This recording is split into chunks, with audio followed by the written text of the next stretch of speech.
आदाब दोस्तों, मैं हूं शहजाद आलम बरनी। आप देख रहे हैं द बरनी शो।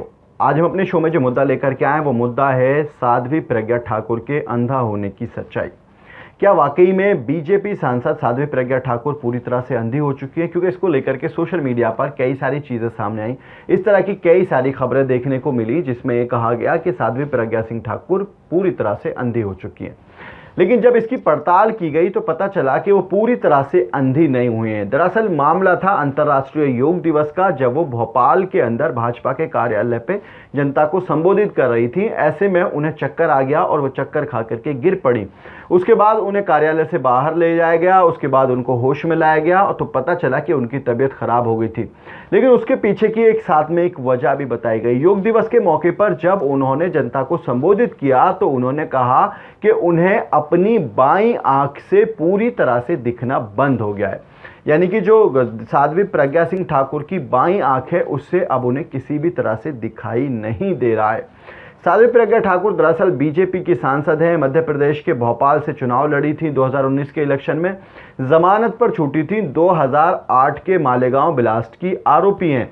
नेशनल इन्वेस्टिगेशन NIA जो नेशनल इन्वेस्टिगेशन एजेंसी जो है, राष्ट्रीय जांच एजेंसी जो है, वो इसकी जांच करी है। लेकिन जमानत पर छूटी थी स्वास्थ्य को लेकर के, क्योंकि पिछले दिनों उन्हें कैंसर की शिकायत हुई थी। और अभी कुछ रोज पहले इसी लॉकडाउन के दौरान वो एम्स पहुंची थी दिल्ली में, जहां पर उन्होंने अपनी आंख का इलाज कराया था और ब्रेन का इलाज कराया था। दरअसल उनकी आंख में सड़न हो गई थी जिसकी वजह से उनके दिमाग पर सूजन आ गई थी, जिसका इलाज चला था दिल्ली के अंदर काफी दिनों। लेकिन उस सब के बावजूद भी उनकी आंख की रोशनी नहीं बच पाई। साध्वी प्रज्ञा सिंह ठाकुर को बाईं आंख से पूरी तरह से दिखना बंद हो गया है। हालांकि इसके लिए भी कांग्रेस को ही जिम्मेदार ठहराया जा रहा है।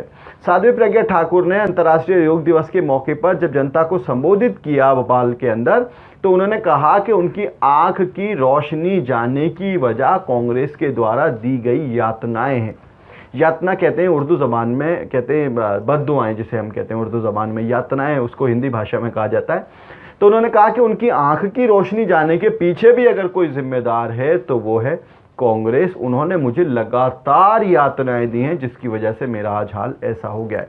लेकिन सवाल ये बनता है कि आतंकवाद के आरोपी अगर संसद में पहुंच जाती हैं तो फिर यातनाएं काम क्यों नहीं करती हैं? सिर्फ आंख की रोशनी जाने पर ही यातनाएं काम क्यों करती हैं? हालांकि पिछले दिनों उन्हें लखनऊ के KGMU king George medical university में भी रखा गया था, जहां उनको ब्रेस्ट कैंसर की दिक्कत हुई थी। उसके बाद उनको ऑपरेट किया गया था, उसके बाद वो ठीक हुई थी। तो ऐसी बहुत सारी यातनाएं हैं जिनका वो जिक्र कर सकती हैं। बहरहाल जो हम बात कर रहे थे, जिस टॉपिक हम चर्चा कर रहे थे वो था कि क्या वो पूरी तरह अंधी हुई है? तो वो पूरी तरह से अंधी नहीं हुई है, बल्कि उनके सिर्फ बाईं आंख से दिखना पूरी तरह से बंद हो गया। यानी कि उनकी सिर्फ सीधी जो आंख है वो सही से काम कर रही है। बाईं आंख से अब उसे बिल्कुल भी दिखाई नहीं दे रहा है और किसी भी तरह से रोशनी लौटने की कोई उम्मीद भी नहीं है, जिस तरह का डॉक्टर्स ने बताया।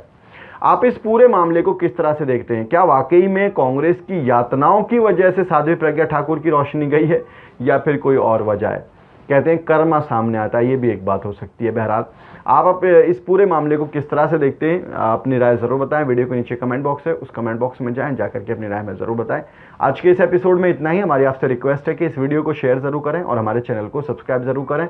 और आप हमें सोशल मीडिया पर यानी कि इंस्टा, ट्विटर और फेसबुक पर फॉलो करने के लिए वीडियो के नीचे जो लिंक्स दिए हुए हैं उन लिंक्स पर जाकर के आप हमें सोशल मीडिया पर फॉलो कर सकते हैं। बहुत बहुत शुक्रिया।